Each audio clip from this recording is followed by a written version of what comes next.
Hi, I'm Eva from Elite Executive, and today I want to give you some tips on what to do when an employee resigns. Employees resigning may be a relief for some employers, but mostly it can be a shock. Initially, we tend to take it personally, but really it isn't, it's business. And especially if you operate a small business or a small team, it can be hard to accept. Abrupt departures are especially challenging on the psyche. If you've grown to rely on that person, you may feel that they're deserting you. However, here are some tips that will help you make that transition as smooth and amicable as possible. First of all, know what your company's HR procedures are for handling resignations. In larger companies, they pack up their desk and they walk out the door. In smaller companies, they are required to work out their notice period. Gauge the situation. So the way employees approach their notice period will vary. Some will be quite unproductive and sour, and others will keep up their stellar work right up until the very last day. So I recommend you pay close attention to their general attitude when they give their resignation.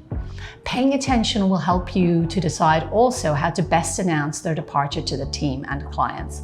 A discussion on how they handle the remaining time with the company is essential, and you need to set clear guidelines from the outset. The next step is to sit down with the employee and develop a transition plan, as their idea may differ from yours. It would be best if you work collaboratively and make a list of all the regular duties, current projects and clients. Make this as comprehensive as possible, as you will need to direct these duties over to other staff over the next few weeks. Transfer of knowledge. Do you know what this person knows? Before they walk out that door taking essential information with them, it's essential to sit down with them and evaluate what they know. It may be something as critical as knowing an old software system that supports some clients, or even how they service particular clients. It's essential that this is done, otherwise there's nothing worse than finding out after they've left. Replacing them.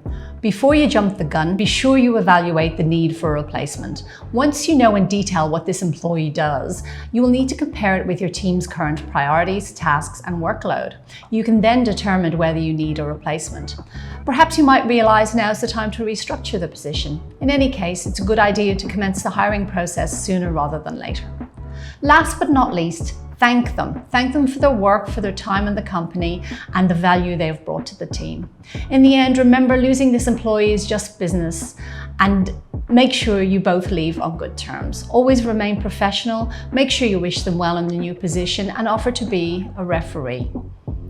Even if their performance wasn't the best before or during after their notice period, there's no need to burn that bridge. You never know when you may cross paths again. Good luck.